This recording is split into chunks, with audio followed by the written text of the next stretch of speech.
Olá, seja bem-vindo a mais um Pode Ver, o podcast de sucesso dessa Bahia, que está crescendo cada vez mais, graças a você. Muito obrigada. Né? Pega o link e já espalha para todo mundo, porque você sabe que aqui tem entretenimento, tem muita política, né? Empreendedorismo, né? E com a cara de uma mulher aqui falando para vocês. Gente, ó, segue nossas redes sociais, que é muito importante. Sempre depois da entrevista, você sabe que rolam vários cortes lá, né? Cortes polêmicos, que vai servir para você clicar e compartilhar para quem você deseja. Então tá tudo aqui, ó. E o nosso portal lindo e maravilhoso é só você acessar para saber notícias da Bahia, do Brasil e do mundo. A gente vai falar hoje. Eu trouxe uma pessoa que está muito dentro da questão política da Bahia, né, tanto do governo quanto do município, para que vocês entendam como é que funciona o processo dentro da Câmara Municipal de Vereadores de Salvador, que a base praticamente é a mesma de todas as câmaras, tá? Mas para que vocês entendam, porque tem muita gente que não sabe qual é o papel do vereador, o que uma câmara faz, o que você pode contribuir, né? A gente reclama muito dos nossos políticos, dos nossos vereadores, dos nossos deputados, o que for, mas você também não sabe o que faz lá, né? Então a gente vai aprender um pouquinho com quem sabe, entende do assunto. Leleto, seja bem-vindo, é diretor da Câmara Municipal de Salvador, né? Muito obrigada pela presença, viu? Eu que agradeço a Aline Castelo Branco, que estava aqui falando há pouco, que é neta de vereador, já vem de uma estirpe de parlamento, de homem público, que foi Castelo Branco. Parabenizar você aqui por esse pioneirismo aqui na Bahia, que é a primeira mulher que, com suas dificuldades, com suas lutas, está aqui tocando em frente esse podcast aqui maravilhoso, que só tende a crescer e tenho certeza que vai crescer. Gostaria aqui de mandar um abraço, trazer o abraço do presidente Carlos Muniz. Ele tem que vir, a gente já falou com ele, né? Tem que vir, gosta muito, já tem acompanhado o podcast da Aline, tem acompanhado, Tamires tem ido lá também, que trabalha aqui. Então é sempre um prazer estar falando desse tema que a gente há pouco estava discutindo, que é um tema que poucos têm o interesse de discutir e que eu tenho tido esse interesse de levar as pessoas a conhecerem esse processo, como é que as câmaras municipais, as assembleias, o Poder Legislativo como um pouco, que é muito parecido ao processo. Muito parecido. Antes da gente entrar nisso, uma curiosidade, né, que as pessoas ainda... eu vi você muito, acompanhei mais você na Assembleia, quando eu trabalhei lá. Mas por que o nome Leleto? Que todo mundo... Leleto. Leleto foi minha avó Virinha, lá em Caeté, eu sou de Caeté. Aos 3 anos, eu sou Carlos Cavalcante. Aos 3 anos, Carlos virou Carleto e Leleto eu não consegui mais tirar. Toda vez que eu tento tirar, é em vão, porque... Vovó era chamada apelideira, né? Quem ela colocasse apelido ficava. Então, sofreu bullying, alguma coisa assim? Não. Ficou Leleto. Porque antigamente eu tinha a língua enrolada, então saía o Leleto. Mas aí depois virou Leleto. Massa. Aí eu decidi absorver, né? E assumir esse Leleto. Porque onde eu vou, quem fala Carlos, ninguém sabe, ninguém conhece. É mesmo. É verdade. É isso aí. E me conte, lá, vamos começar para a galera entender.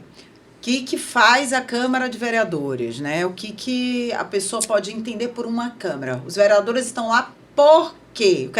Eu estou perguntando isso, eu sei, mas eu quero que você responda e que seja bem mesmo literal, porque às vezes o óbvio tem que ser dito, as pessoas não sabem disso.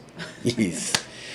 Assim, uma democracia, ela é dividida desde John Locke, que foi um filósofo inglês, e que depois veio para Montesquieu, que fez aquele livro O Espírito das Leis, que, saindo do absolutismo e vindo para o iluminismo, com a Revolução Francesa de 1789, e a secessão inglesa aqui com o americano de 1786, então...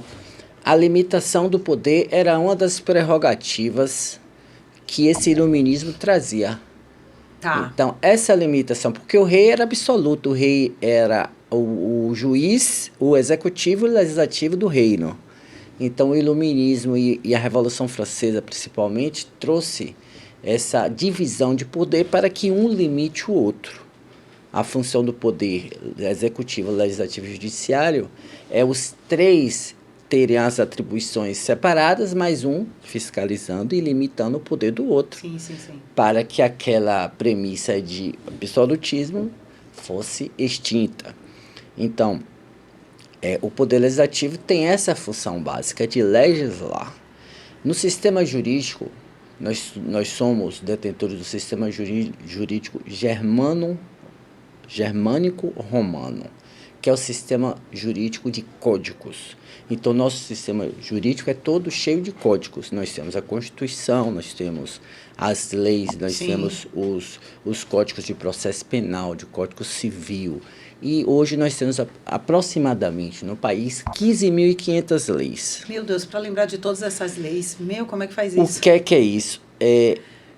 Esse sistema que é chamado, no americano, que é chamado de civil law, que é lei civil, que é uma concepção que divide civil law e common law. Common law é o sistema americano, que é o sistema de precedentes, de jurisprudências, da vivência dos casos concretos, como é na Inglaterra. E no Brasil, o sistema é de códigos, ele é dividido por livros, por leis. E esse é o nosso sistema. Então, com esse sistema, o Poder Legislativo cresce. Cresce em importância, cresce nessa distribuição de poderes, ele cresce por causa disso, porque o governante jamais vai governar sem a assistência do Poder Legislativo e o Judiciário, da mesma forma, já vai funcionar sem o poder, que é aquele poder central. Então, o Poder Legislativo hoje é o poder central.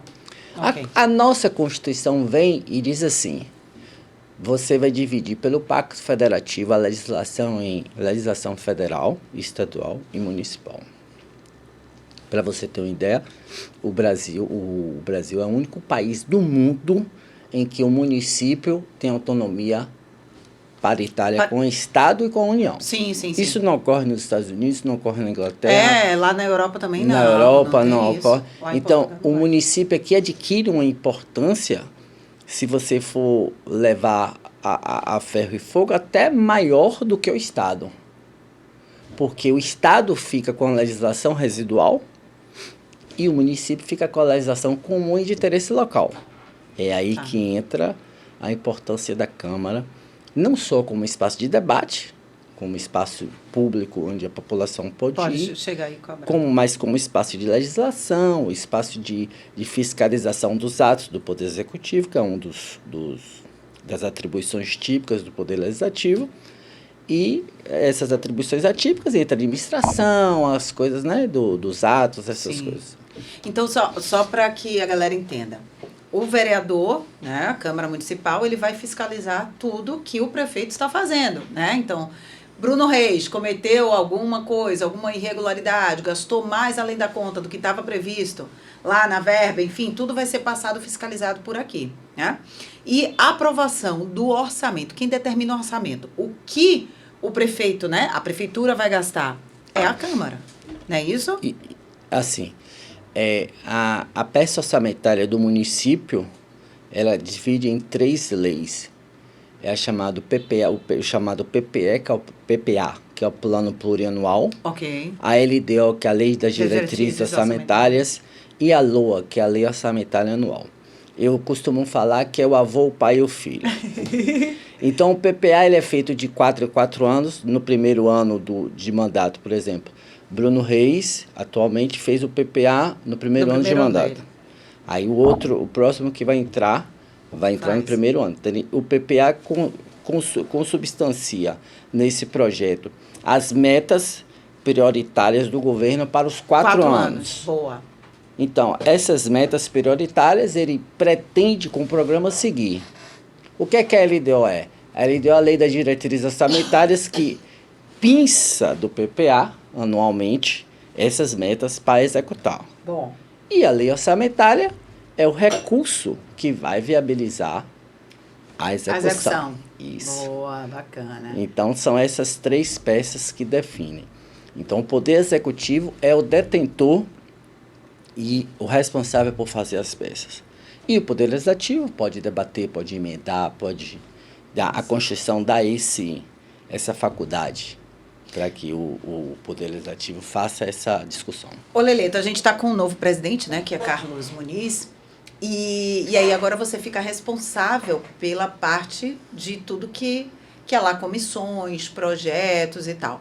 Como é que funciona essa linha? O projeto o vereador apresenta o projeto, passa pela comissão, aprova, aí você fiscaliza, leva para o presidente. Como é que funciona isso? Bom, o projeto de lei ele pode ter três autorias, na verdade. A autoria do Poder Executivo, a autoria dos parlamentares e a autoria popular. Então, essas três autorias chegam na Câmara. Então, a Câmara vai tratar essas autorias a partir do momento dos protocolos e vai tramitar.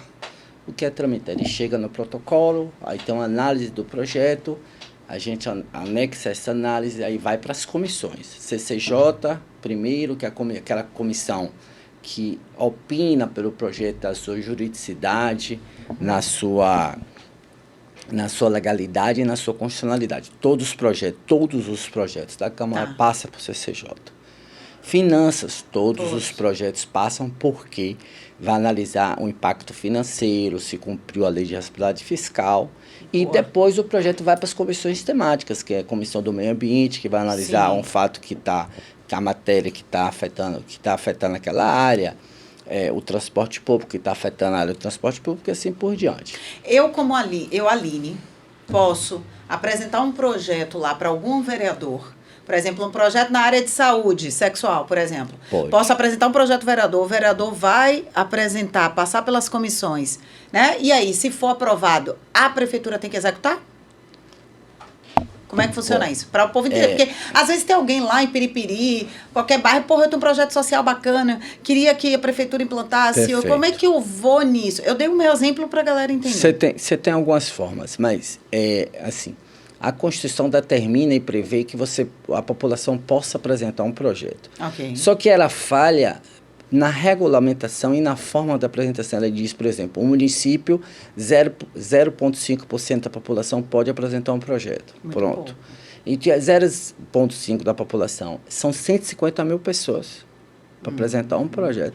Como é que você vai reunir 150 mil assinaturas? Como é que você vai aferir? É muito difícil. De quem são, de quem são. Vou apresentar, eu tenho que reunir 150 mil assinaturas para apresentar um projeto. Aí 150 mil assinaturas. E de que forma, quem é que vai representar? Criança pode assinar? Não pode? Adulto? Quem é que pode? Gente, isso aí é um absurdo. Aí vem a Câmara, na época do presidente Geraldo Júnior, e diz assim, não, eu tenho que criar uma forma de melhorar essa questão. Aí pegamos uma orientação, uma sugestão da Câmara Federal, que tem uma comissão permanente de legislação participativa. É aquela comissão que a gente, na Câmara, tem um banner no site que você clica, deixa lá sua mensagem, sua sugestão. Essa comissão, que hoje é presidida pelo professor Edivaldo Brito, um dos grandes juristas desse país, a quem eu também mando o meu abraço. Então, essa comissão vai analisar a viabilidade daquela proposta e a forma que ela vai tomar para chegar ao seu destino final e ter alguma efetividade. Então, ela pode virar uma indicação, pode virar um ofício, pode virar um projeto de lei e uma lei no final. Boa. Então, assim, após o projeto ser aprovado no plenário, todo projeto tem que ser aprovado no plenário, ele é encaminhado à sanção do prefeito. O que é sanção? Sanção é a aceitação do prefeito, a validação do prefeito de que aquele processo que teve a Câmara foi. Então, assim, é o ato de transformar o projeto de lei em lei. Então, se ele acatar, ele assina, vira lei. Se ele rejeitar, fala assim, eu não concordo, vira um veto. Que a gente ouve falar. Que nada mais é do que um controle de constitucionalidade que a Constituição dá ao Poder Executivo de vetar uma proposta que ele considere ou contra o interesse público ou inconstitucional. Boa. Então, o prefeito pode vetar texto integral de lei, ou seja, artigo ou inciso, ele não pode vetar palavras, ele não pode vetar itens, ele tem que vetar tudo, agora partes do projeto. É o chamado veto integral, que ele veta o projeto inteiro, e o veto parcial, que ele vota parte daquele projeto. E deixa eu te perguntar uma coisa. Nesse processo que você já está há muito tempo nisso, qual é a maior dificuldade que se tem ali dentro de trabalhar essas questões na Câmara, Leleto? É a diversidade de forças e de pensamentos, né? são 43 pessoas que pensam diferente. E essa diversidade, principalmente para matérias como religião, Sim. com o fator do gênero, né? Com o fator, então, nós temos pessoas conservadoras, nós temos com pessoas atuais, nós temos pessoas que concordam de discordam. E é cada um querendo puxar para o seu lado, então, né? A sardinha, né? Exatamente. Então, essa distensão de forças é o mais difícil de você chegar a um ponto comum. Eu posso lhe dar como exemplo uma matéria que trate do Estatuto da Igualdade Racial e combate à intolerância religiosa. Então, foi um projeto que ficou 10 anos na Câmara, tramitando. Então, imagine aí. Por que eu fiz muita matéria lá sobre isso. Por que ficou 10 anos tramitando essa matéria? Porque é uma matéria que incluía todos os tipos de concepções da sociedade, que essas concepções nem sempre têm unanimidade, elas são aceitas. Aí veio o Geraldo Júnior, presidente, falando, não, vamos votar essa matéria, vamos chegar aqui, tirar aqui, botar aqui, alterar e tal. E hoje nós temos, que era um absurdo, né? Uma cidade, a diáspora africana, maior diáspora africana fora da África, que é Salvador, não tem um estatuto da igualdade racial e da intolerância religiosa, que infelizmente ainda estão presentes. Sim, né? sim. O racismo está muito presente, a intolerância, o respeito, principalmente às religiões de matriz africana e da vigor. Então, esse estatuto veio comatar, veio cobrir esse tipo de questão, mas é de forma, eu chamo de legislação base, é a legislação que ela está ali, então você pode recorrer a ela para qualquer problema que houver, você pode recorrer. E deixa eu te perguntar, a gente vai estar numa nova gestão agora, né? Começando a nova gestão com o presidente Carlos Muniz, né? A gente tem aí esse ano inteiro. O que você vê, como é que você encara, qual a expectativa para a Câmara nessa nova gestão? Bom, hoje nós temos um vice-governador que ficou 4 anos. Eu costumo ter o meu papel mais técnico, né? Mais administrativo, mas não deixo de ter a minha concepção política. Sim. Sempre gostei de política, venho de famílias políticas, então se eu não discutir uma política todo dia com os amigos onde eu vou, eu costumo discursar, eu não fico satisfeito. Então a política está no seio da população, está no nosso âmago. Então se eu não discuto política, quando eu falo para você, eu não gosto de política. Então, eu falei a você que aqueles que não gostam de política são governados pelos que gostam. Exato. Então, quando eu fico preocupado quando você vê uma pessoa que não é incomum, você vê uma pessoa falar assim, eu detesto política. Quantas vezes você já viu isso? Não é sábio, a pessoa detestar política. Então, assim, ele não adianta detestar política porque a economia é a política que traduz e que conduz. O social é a política, então todos nós estamos submetidos a ela. A gente precisa de política para tudo, né? Tudo que a gente faz é política. Se a gente, relacionamento é uma política. A venda, você está ali fazendo uma política para vender. Né? Se você vai para o emprego, você está sendo político. O consumo é uma política. Consumo é política. Tudo é política, gente. E se a gente não for sábio nesse momento para lidar, né? Política não é só o momento do ato do voto. Isso. A nossa vida inteira, a nossa trajetória é um ato político. E a gente tem que estar ali, sempre usando a sabedoria. Então, a política está em tudo, você falou tudo aí, está nas relações, está no condomínio, você está, né, eu estava contando a história para você do condomínio, então assim, a gente tem por obrigação de gostar da política. Eu acho que essa história de que o empresário que fala assim, eu não gosto de política, ele vai ser governado pelo que gosta. E até porque ele precisa de uma política para aposentar da empresa dele. Então, os impostos que ele paga, até o horário de fechamento da abertura e de fechamento do comércio dele é uma política. É a prefeitura que determina. Isso aí. Então, não há espaço para o não político. E hoje a gente ainda presencia essa história de que eu não gosto de política. Então a expectativa vai ser boa para esse ano lá na Câmara. Eu espero. O ano passado foi um ano de eleição, né? É um ano que tem os ânimos se acirram, né? Por conta dessa disputa e tal, mas já baixou a poeira. Sim. Esse ano é um ano mais propositivo. Tá. Porque no Brasil nós temos eleições de 2 em 2 anos. Sim. Então, isso, o que é que ocorre? Isso impacta diretamente no Poder Legislativo. Quando a eleição ocorre estadual, a Câmara é impactada, porque saem candidatos, né? Nós tivemos muitos candidatos da Câmara a deputado estadual, a deputado federal e até vice-governador, que foi claro. o Geraldo Júnior.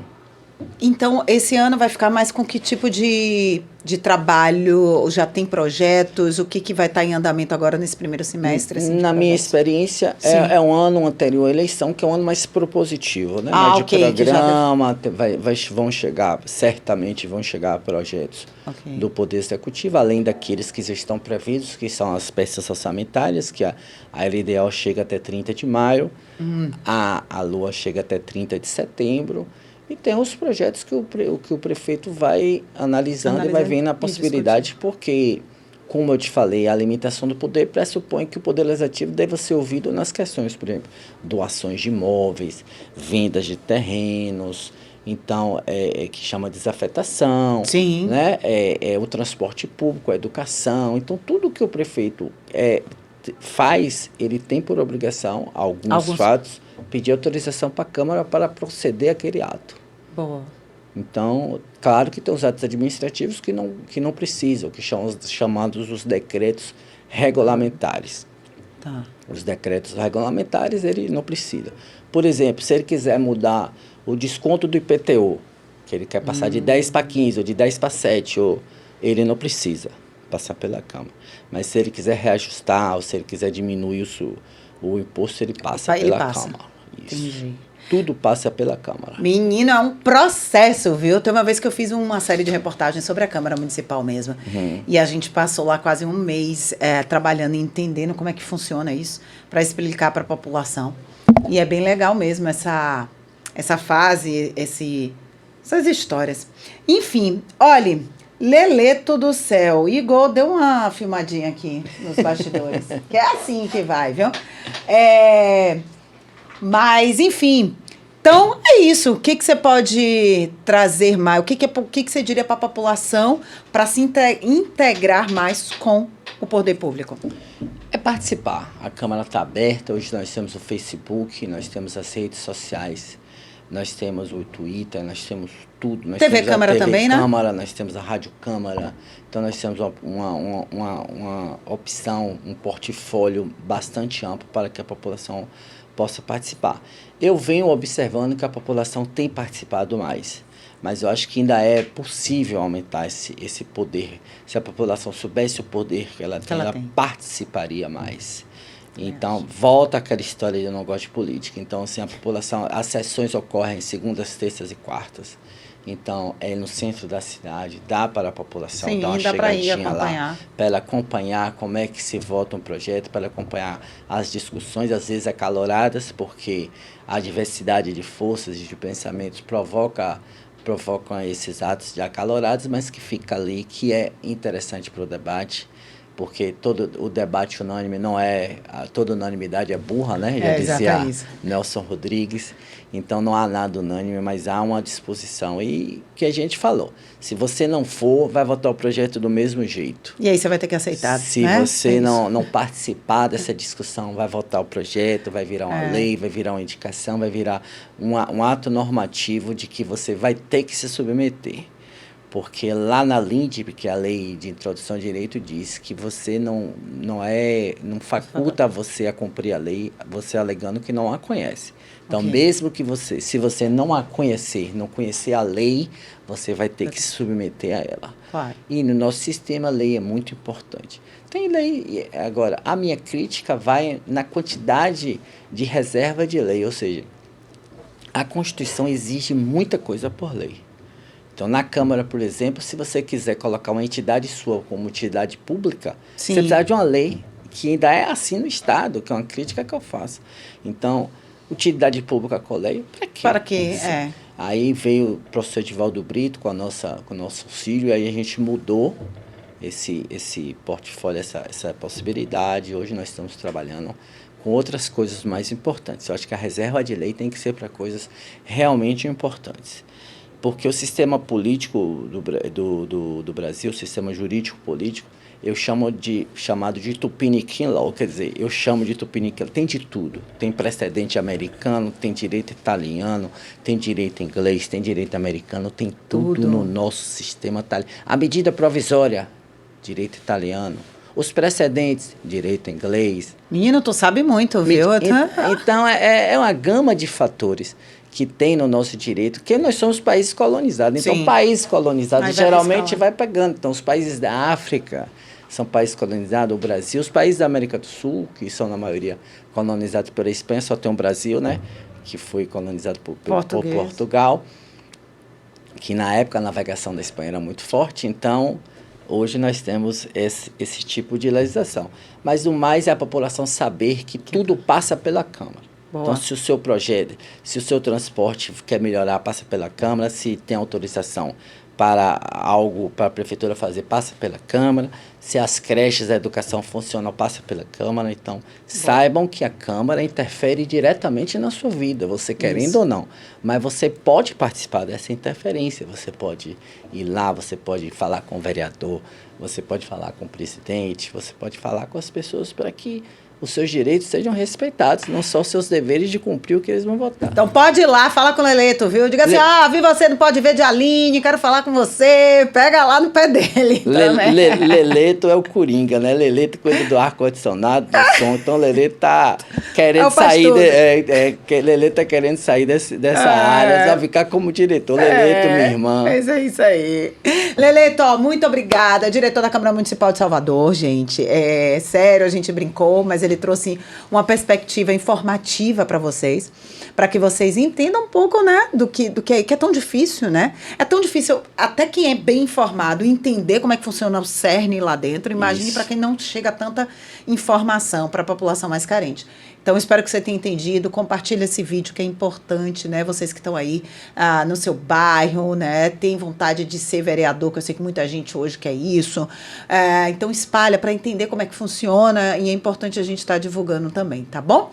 Obrigada, querido. Volte sempre. Valeu. Esteja aqui. E você aí, segue nossas redes sociais e vai lá ver a matéria no portal com ele, tudo escritozinho, e depois no Instagram, Facebook, Twitter, que vai estar rodando aí ele falando sobre um trechinho do que a gente abordou aqui.